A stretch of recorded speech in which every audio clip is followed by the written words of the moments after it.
The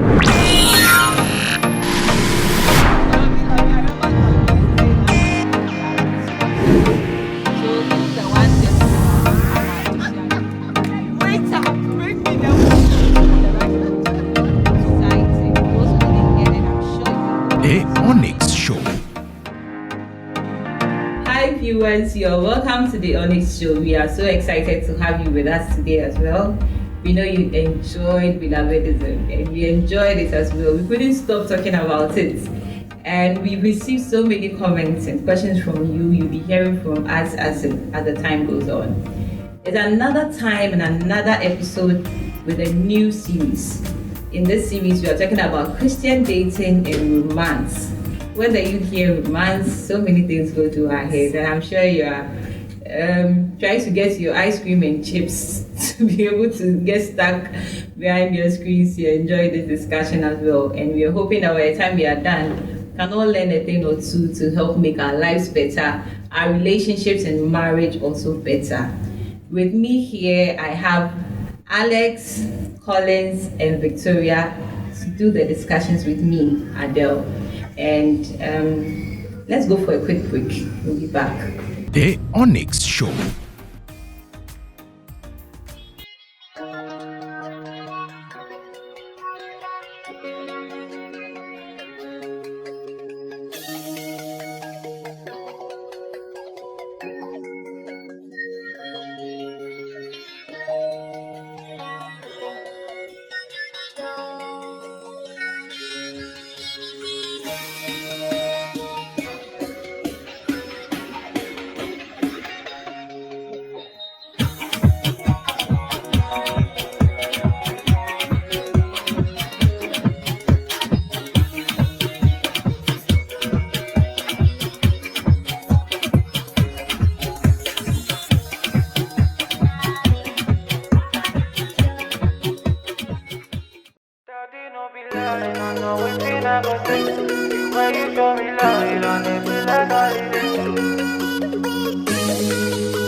They call me a B, I'm officially blown away. Can't control this joy again. No, no, in the season. Like, okay. Bani wardrobe. Today be today. This is the day. Lord, I'm done. We will rejoice and be glad in it. Lord, you have done it again. You scatter my brain. You have given me a song to sing. I'm officially blown away. Can't control this joy again. No, no, in the season. Like, Bani wardrobe. Today be today. Pastor, it a love. Pastor, it a love. Pastor. The OnyxShow.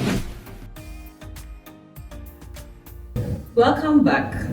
Like I said before we went on the break, we are discussing Christian dating and romance.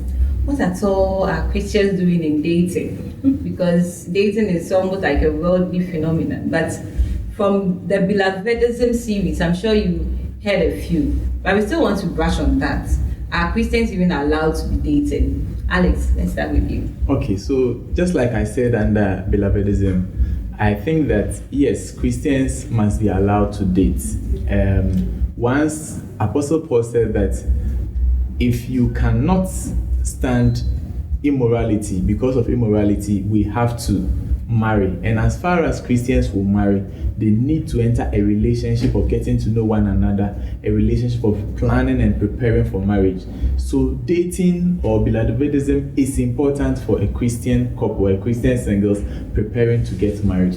And that is the essence of it. It is not to do what the worldly view or the worldly people do, but Christian dating should be unique. It should have its own characteristics. It should play by its own set of rules. Okay, let me ask this question. What can make Christian dating exciting? Because some people think that our own phenomenon of Christian dating is quite boring. All we do is talk, how are you, have you eaten, let's go and pray. As if that's not exciting enough, but what can we do to make Christian dating exciting, since now we know that Christians are allowed to be in that space of dating? Okay, well, I think that because you're a Christian, or since you're a Christian, doesn't mean that you can also have fun. Yeah. Do you get it? Yeah. We are living in a world where it's an information age, so we can't just go back to what our elderly were doing. That they go to the farm, they come home, they cook. Tomorrow they go to the farm. It's the same routine, but as a Christian, if you enter into a relationship or dating, aside you going to church and all that, sometimes you can just go out with your beloved, maybe let's say a mall or any social gathering. It can just be anything. It's not necessarily something special. Anything that you find that, probably we can also enjoy ourselves in a godly manner. You laugh, you share ideas. You can go watch a movie exactly somewhere. And I think there are lots of events you can even attend. Yeah, you know, they say variety is the spice of life. Exactly. So you can't keep doing the same thing over. It gets boring. You can go for movies. You can go out to the park, go and watch football. If you both enjoy it, you can go for these plenty worship concerts around. I mean, it's fun. It's nice. You can go to the beach, walk around, take pictures. I mean, yeah, there's so many things. But must everything be of an outing nature? That's okay. All the fun is outside. Not necessarily. You can have fun outside and you can also have fun sometimes indoors. Not necessarily as in the two of you alone. You can have friends in church who are also dating, meet together, have discussions like we are doing. There are several other things, interesting things that you can do as a Christian in a relationship.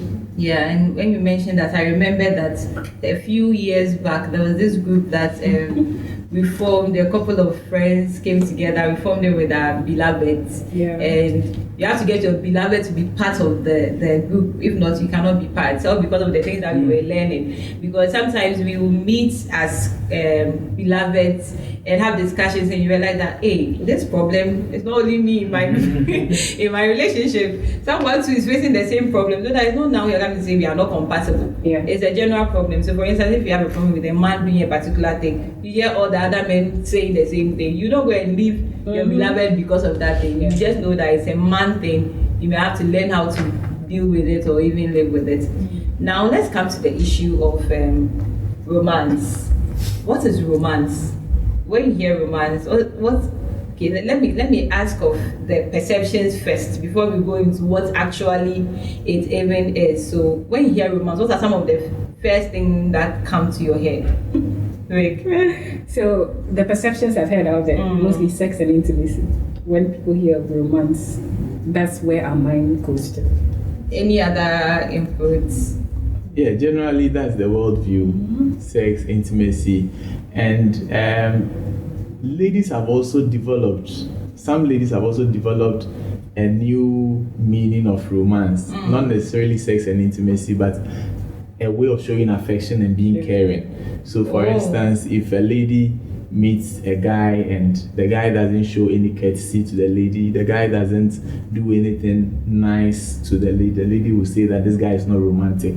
Maybe a guy is seated, a lady gets to the place, she doesn't have a seat, and one guy gets up to give his seat to the lady. Then the lady says the guy is romantic. But it means the gentleman. Why would you say he's romantic? Well, that's why I said ladies have developed this term as romantic. So if a guy is courteous to a lady, he's romantic.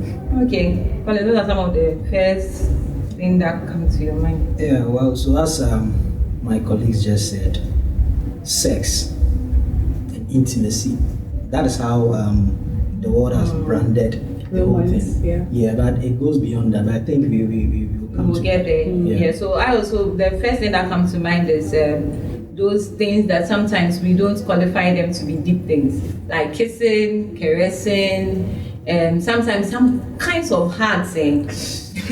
Sometimes the hug, it's not just a hug. You can take some hug from a friend and realize that no, this hug that I took, I'm taking some virtue out of me. I'm not the same again.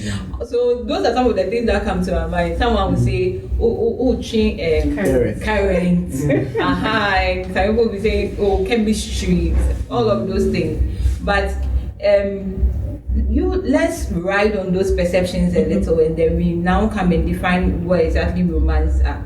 So if we are riding on that perception that romance is sex. I don't use the word intimacy because intimacy goes beyond sex. Yeah. So sex, kissing, touching the inappropriate places, and all of those things.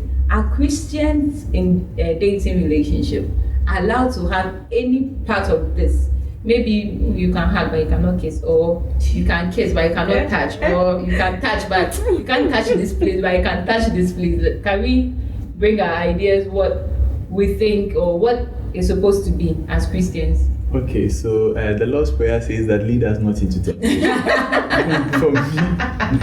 for me, I think that you should know yourself and you should appreciate what can tempt you. So if it's a hug and a harmless one, as she said, you can do it in the open. Whilst people are looking on. Well, it may even be beyond the Pentecost high. But once you do it in the open, because we understand that some of these things, if you do it behind closed doors, in a secluded area, one thing will lead to another. Right. So whether it's Pentecostal hug or whatever it is, if you do it in the open with other onlookers, it serves as a check on you. So I don't think there are any hard and fast rules about it, but make sure that what you are doing will not lead you into temptation, as the Lord's Prayer has said. Lead us not into temptation. So it means that. But deliver us from evil. I didn't know what to say. But looking at it, that means that there is you know, the way you said it, like there is a destination to all of these small things like the touching, the kissing. There is some destination that people think, okay, that destination is the sin. Yeah. That one is what is not allowed. But the road to Jericho is fine. When you get to Jericho, that's where the problem is. But your road is fine. Well, I get what you are saying, but generally, you see, the fact of life is that every man, whether spirit-filled or not, is like a tanker ready to offload. Yeah. Yes. When you give a man the chance, you would see what you don't want to see. Yeah. Don't see that he's a prayer warrior. Is it just giving the chance? Or when the man has also put in his head that, okay, I deal with me. Well, that's why I'm saying giving the chance, because sometimes the man hasn't even planned or purpose to do it. But when the right atmosphere is there, you will get the man falling. Yeah. So I think that first of all, we should appreciate that. Then also the woman may decide, no, I won't do this. But there are things that can get her to be out of control. Yeah. So it is important to appreciate that, yes, the road to Jericho itself may be abominable. But you see, if we make it blunt like that, the Bible says that stolen waters are sweet. People will begin to hide and explore. So let's not make it like a no-go.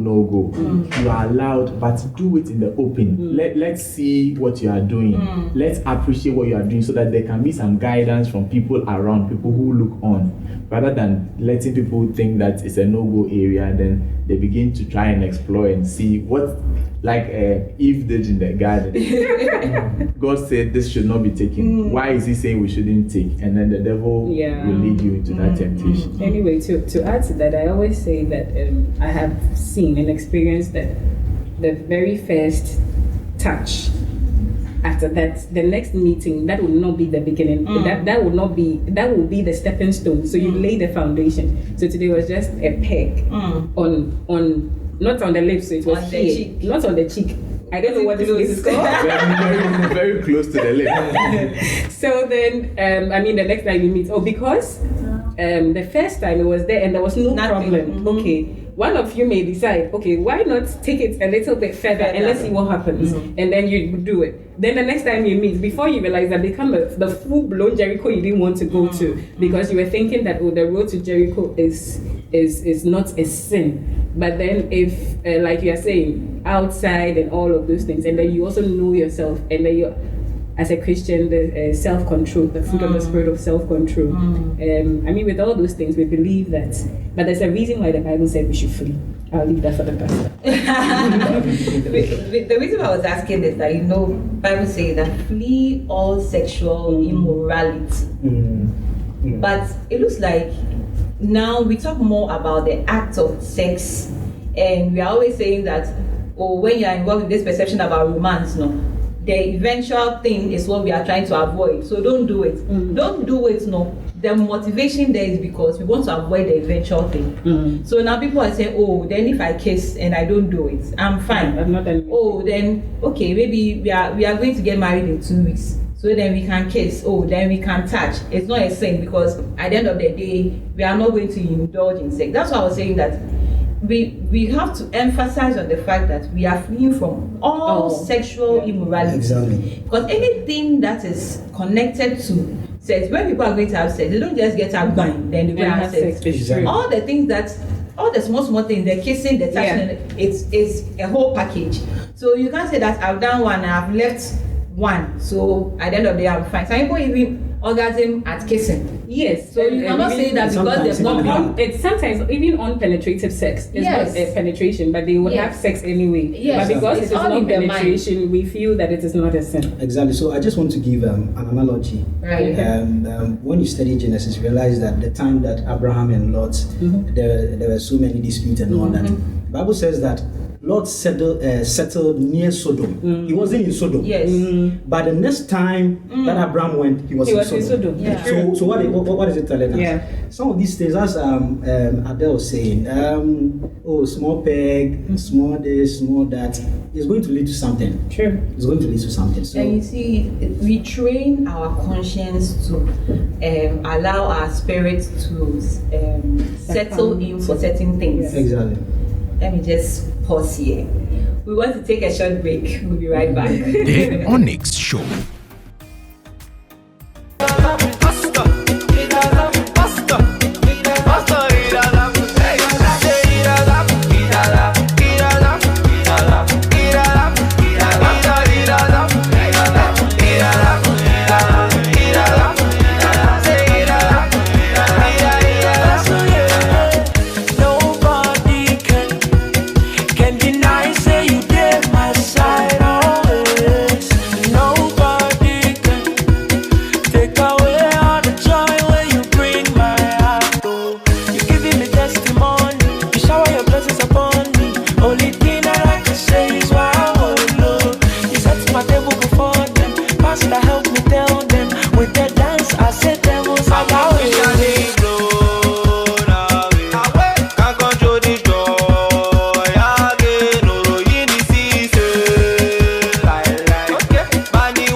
What's up? They bounced my script. I mean, who does that? How can you bounce my script? My script is good, it's so good. And you bounce my script. Google Pentonic Studios. What's that?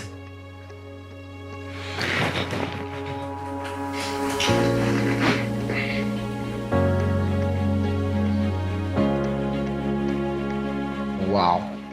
Pentonics. A Christian house production under the auspices of the youth ministry of the Church of Pentecost. Look, they are into drama, poetry, and all that. My goodness, this is the Christian production I need. This is it. I'll see you. The Onyx Show. Okay, you're welcome back to the Onyx Show. It was getting more intimate and deep, and I'm sure you were following us. I just want to say thank you to Anchor Media for allowing us to use their studio for the shoot. You can find them inside Achimota. And for Pentonic Studios, that is doing all the production. If you need anyone to do your adverts for your business or any kind of shoots, even your church literary group wants to shoot a movie or a film, you can always contact Pentonic Studios to do that for you. So just before we went into the break, I was about making a point. You see, most of the time we come up with this excuse that let me just touch you a bit. You know, when I touch you, nothing happens. Yeah. And because of the whole idea of the fact that sex is a sin, but everything else is fine. I just wanted to bring to our attention that the Bible was telling us to flee all of them. So it means that you don't have the chance to say, okay, we are fine, we are chaste, because we just kiss in our relationship. We don't do anything else. No, you are as guilty as the person. That reminds me of the points I wanted to make. The things that we do, those small things that we do, they train our spirit man to get used to certain things. So we are training our conscience not to feel the guilt anymore, not to feel that have that feeling anymore. And even Bible says that their conscience has been smeared like that with an iron, a hot iron. So it's like you are trying to get something flat, and you keep on hitting it and it will be getting flatter and flatter, and finally it will be very flat. So you do this, it's not a sin, you're fine, your conscience is okay.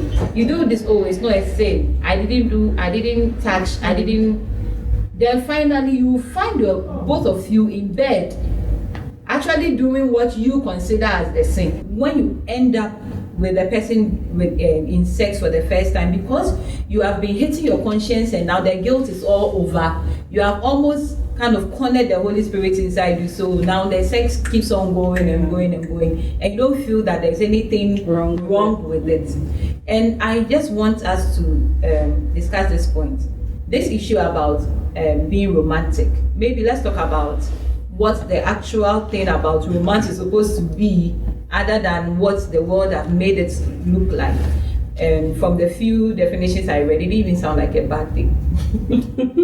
So let me get your views on that. Yeah, well, I think that romance is also another aspect of love. I was saying that when you study philosophy, you realize that in the English term you have just one word for love, it's love. Yeah. But in the Greek we have four words. We have agape. Agape is the unconditional love. Right. We have storge, that is the parental love, the love from family perspective. Then we have the filial, that is the friendship love. Right. And then we have eros. The eros is the romantic love. So all these four spheres of love come together to form love.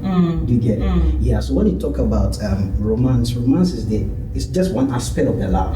And romance is biblical, because when you study Genesis, you realize that when God took the rib from Adam, when immediately Adam woke up, he said, "This is the bone of my bone, this is the flesh." Right. That is a romantic statement. Yeah. Right. You get it? It's talking about something intimate. It's something a sexual something. Yeah. It's not just something just normal. If you say someone is the flesh of your flesh, the bone, it's talking about something that is very intimate. Yeah. So I believe that romantic or romance, whatever, is just an aspect of love.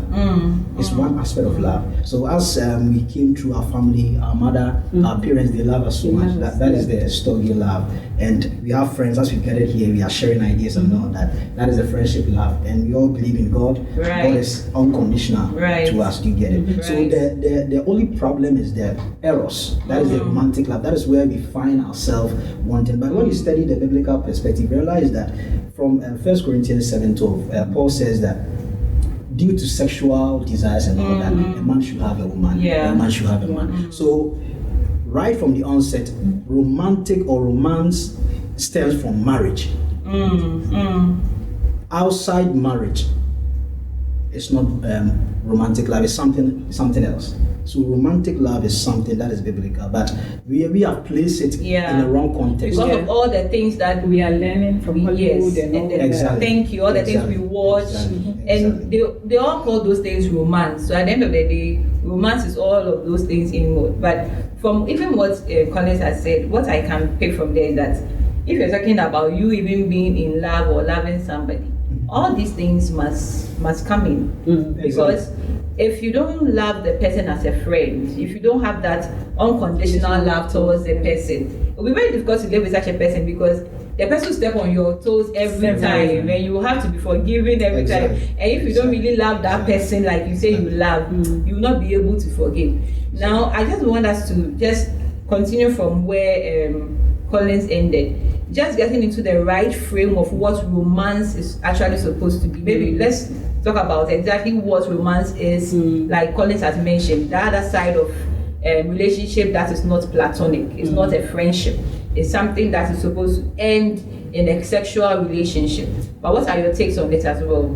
So for me, I believe that to add on to what he has said, love is God. God is love.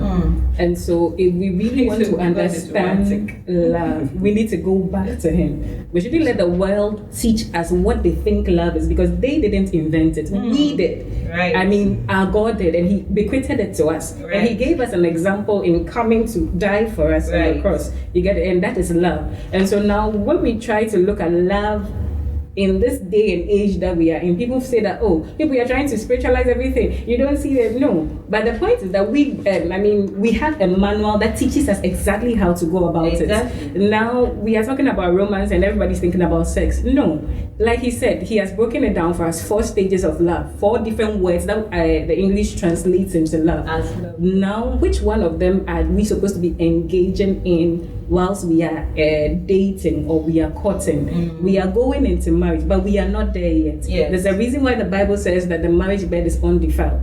Once you begin to do all these small things, then you are defiling it small. So you defile it completely, and then you begin to bear the consequences. So now, if we want to say that romance has evolved, and we don't want to talk about the sex aspect of it, and because we are talking about dating, maybe we can start looking at some of the things Alex talked about earlier, where, I mean, whilst we are in a relationship, I should care enough about you. If I pick the bouquet of flowers and I bought for you on your birthday, I think that is romantic. Now flowers we go chop. It's the act I am looking at. You get it? It may not be expensive though, but the act that I even thought of you on your birthday to buy you a bouquet that you can even, whether they are natural or unnatural flowers, you can keep. Oh, when you see, oh, Charlie, this guy loves me so much that he was able to do this for me. The acts of services, someone will bring in the love languages. Now we can show romance even in those aspects. Right. We talked about gifting earlier, and I've talked about it now. Now me, even spending time with you and then helping you with what you are doing. Let's say you are in school, you are in ministry, you have a different career path from mine. My ability to sit down with you and help you to progress in that path that you have chosen. It's also romantic. It should be romantic. You shouldn't just see that if I don't kiss you or if I don't touch you, it's not romantic. No, we must see that that word should evolve with us as Christians, so that we redefine it to suit what our Bible teaches us. Right. And in relation to what our sister Vic just said, even some of the dictionaries define romance to be something done out of love. So if you are a Christian single brother, a Christian single sister, and you are in a relationship, you don't necessarily have to do things that the world wants to be done in a relationship. Yes. Anything you do out of love towards your partner, it can be an act of service, it can be an act of gift, it can be an act of kindness, whatever it is, just do it, and the partner too is supposed to appreciate it. And I think that is fine. You don't need to go into all the romance that the world has for us. This is very eye-opening. In fact, some of us actually thought that romance was all about the kissing, the touching, the caressing, the sex, and all the other things that come with it. But we've understood that there is a perception about romance, and there is what romance actually is. You showing an act of kindness to your partner is even romance. That is very interesting. And all too soon, we've come to the end of another interesting episode. I'm sure you will have quite a number of questions. You can even go and do your research and let us know what you also found, and we'll be glad to learn from you. And we want to end this episode by saying that if you have a product or a service and you want us to publicize it for you, you can call the numbers on your screen and we'll be ready to engage with you. And we are ready to receive your comments, your questions, and your views in all our social media, on all of the platforms. Please, let's get interactive.